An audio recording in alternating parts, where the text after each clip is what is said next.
Саламатсыңарбы балдар? 6 класстын математика предмети боюнча кезектеги видео сабагыбызды баштайбыз.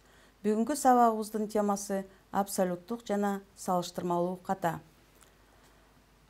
Бүгүнкү тема жөнүндө толук маалымат алуу үчүн сандын модулу жана сандарды тегеректөө түшүнүктөрүн эске сала кетели.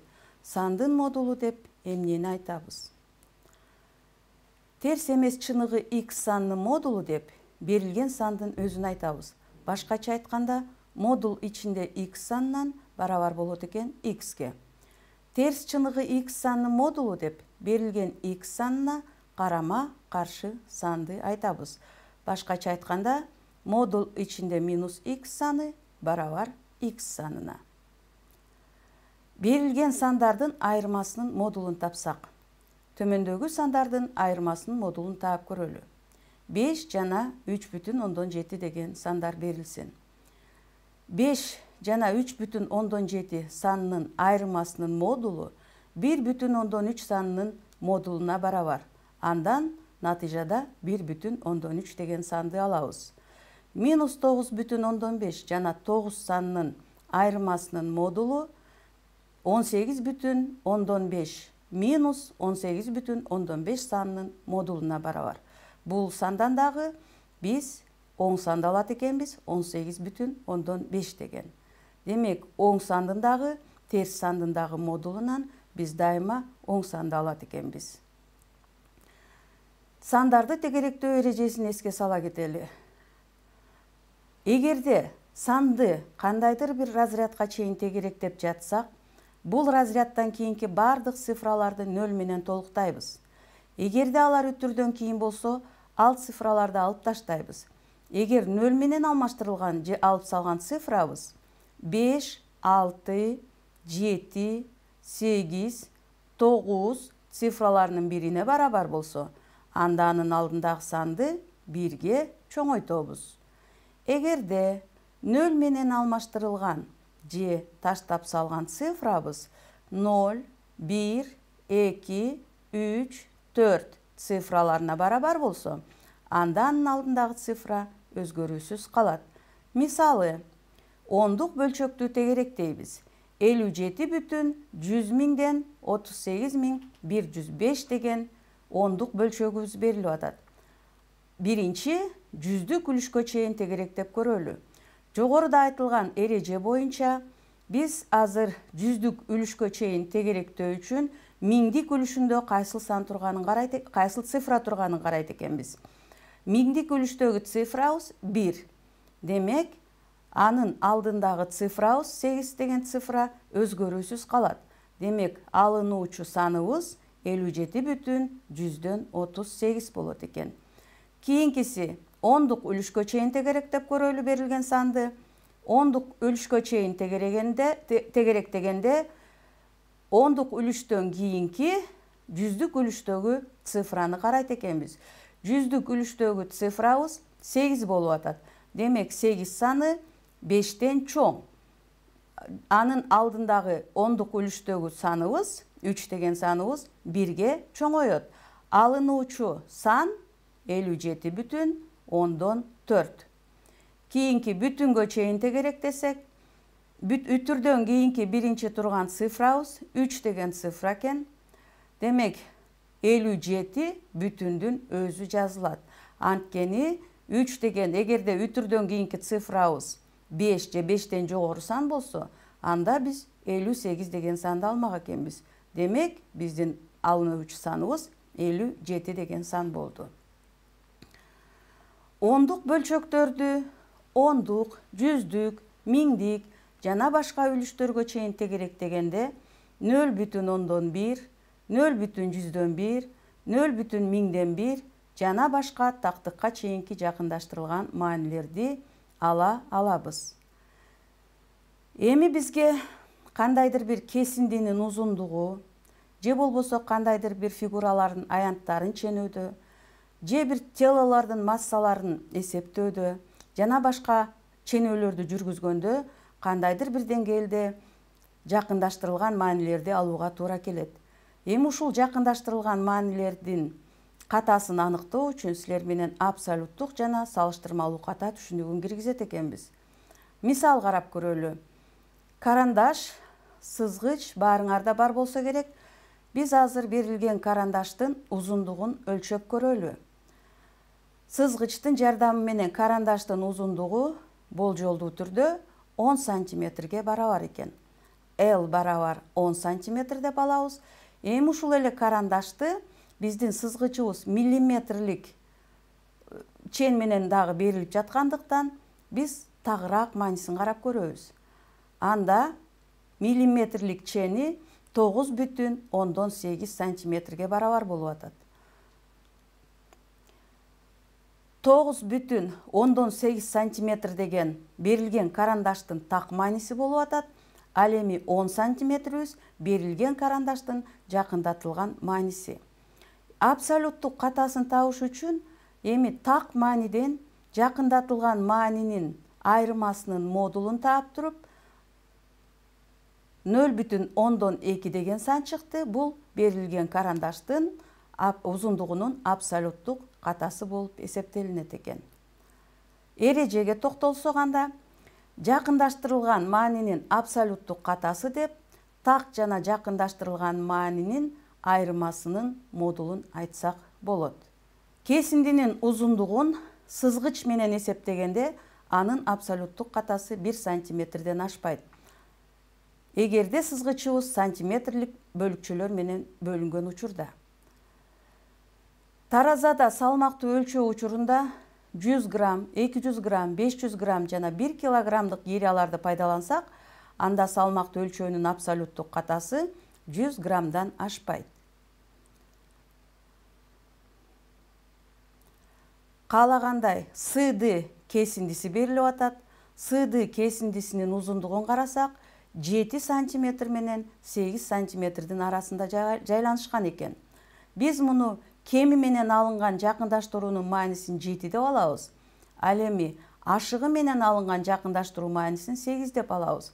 Ал эми биздин так маанибиз болсо ушул 7 менен 8 сантиметрдин арасында жайгашкан экен. Ал кандайдыр бир x деген сан болот экен. Ченелүүчү чоңдуктун чыныгы маанисин x десек, ченөө a деген жыйынтык берди. X модуль ичинде x менен a'нын айырмасы бул ченөөнүн абсолюттук чоңдугу экен. H саны абсолюттук катанын чеги деп аталат жана төмөнкүдөй формула менен берилет. X менен a санынын айырмасынын модулу кичине же барабар H деген сан экен. Жалпы учурда x барабар a плюс минус h деп жазылат. Плюс минус дегенибиз плюсу ашыгы менен алынган, а минусу кеми менен алынган учурда ушундай жазылат экен. Бизге комнаталык температураны эсептөө үчүн термометр берилди дейлик эле. Термометрдин шкаласы 1 градустан менен бөлүнгөн шкалалар. Демек, ченөөнүн абсолюттук катасы бул учурда 1 градустан ашпайт экен. Кийинки учурда тараза шкалалары 20 граммдан бөлүнгөн экен. Демек, бул учурда ченөөнүн абсолюттук катасы 20 граммдан ашпайт. Үчүнчү учурду карайлы. Механикалык саат берилсе, механикалык сааттын шкалалары минуталык бөлүкчөлөргө бөлүнгөн экен. Ченөөнүн абсолюттук катасы бул учурда 1 минутадан ашпайт экен. Жакындаштырылган маанинин салыштырмалуу катасы деп абсолюттук катанын жакындатылган маанисинин модулуна болгон катышын айтабыз. Мисалы, бизге кандайдыр бир китеп текченин узундугу менен компакт дисктин калыңдыгын өлчөө учурунда төмөнкүдөй жыйынтыкка келишкен. Мисалы, китеп текченин узундугу 200 сантиметр. Абсолюттук катасы 0,1 барабар болуп атат. Ашыгы жана кеми менен алынган учурда дагы. Компакт дисктин абсолюттук катасы плюс минус 0,1 экен. Бул учурда дагы ашыгы жана кеми менен алынган учурлар каралып жатат. Эми абсолюттук катаны жакындаштырылган мааниге бөлүп, аны 100%ке көбөйткөндө биз алдык салыштырмалуу катаны алат экен. Бул 0,5%ке барабар болду биринчи учурда. Ал эми экинчи учурда компакт дисктин салыштырмалуу катасы 50%ке барабар болду. Өлчөөнүн салыштырмалуу катасы канчалык аз болсо, ал ошончолук так болот экен. Демек, биринчи учурда өлчөөнүн катасы 0,5% болуп атат, экинчи учурга караганда аз. Демек, биринчи учурда эсептөө так жүргүзүлүп жаткан экен.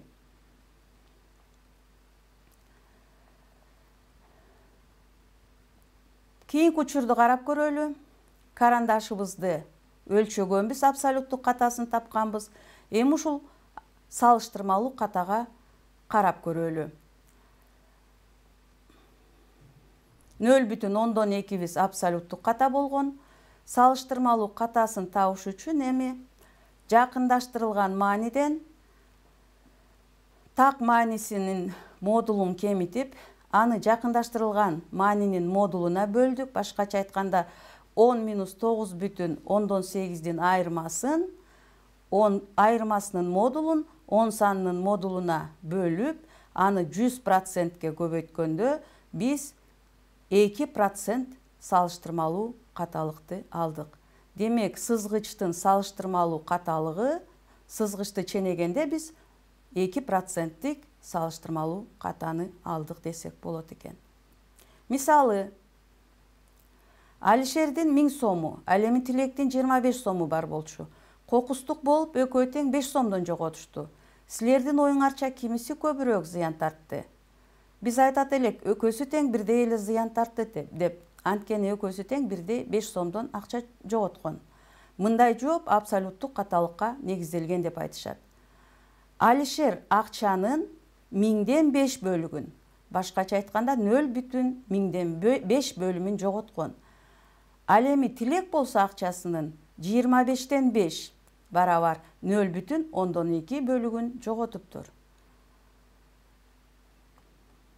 Бул учурда салыштырма каталык процент менен берилет.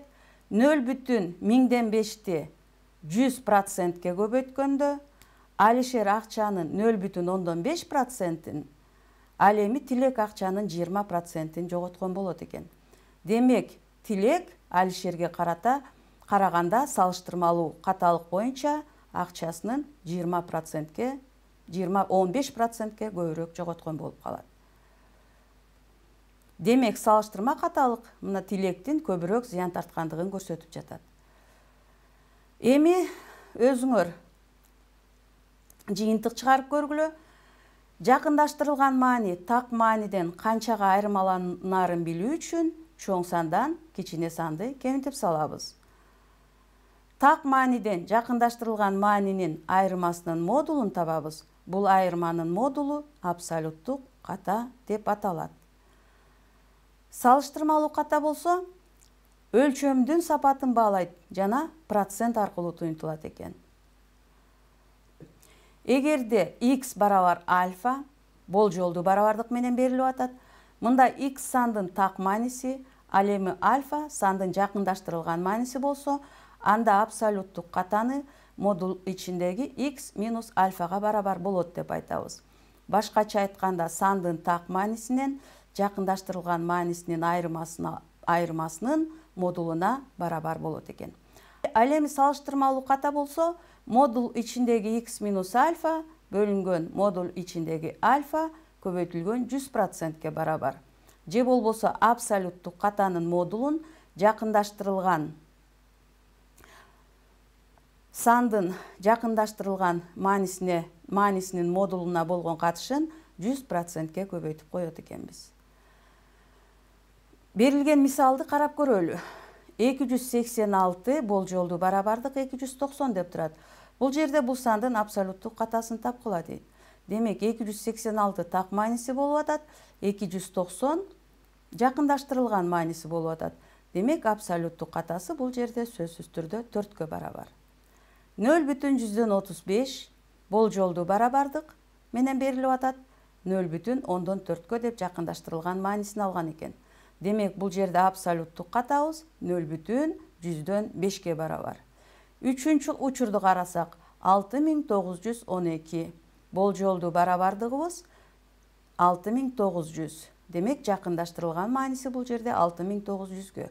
Абсолюттук катабыз барабар болот экен 12-ге. Кийинки мисалды карап көрөлү. Салыштырмалуу катаны тапкыла дейт. 14,7 бөлчөгүн бүтүнгө чейин тегеректейли. Жана анын жакындатылган маанисинин абсолюттук катасын табабыз. 14,7 болжолдуу барабардык 15-ке. 14,7 так мааниси болуп атат. 15 деген саныбыз жакындатылган маани болуп атат. Абсолюттук катасы 14,7ден 15ти кемитип, алардын модулун алсак, анда 0,3 деген санга барабар болот.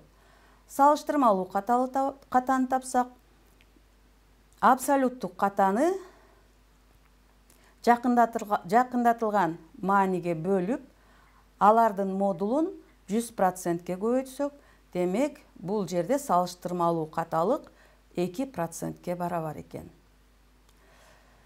Эми бүгүнкү сабакта балдар, силер менен жакындатылган маанилердин так маанилерден канчага айырмаланаарын аныктаган абсолюттук жана ченөөнүн сапатын аныктоо үчүн зарыл болгон салыштырмалуу ката деген жаңы түшүнүккө ээ болдуңар.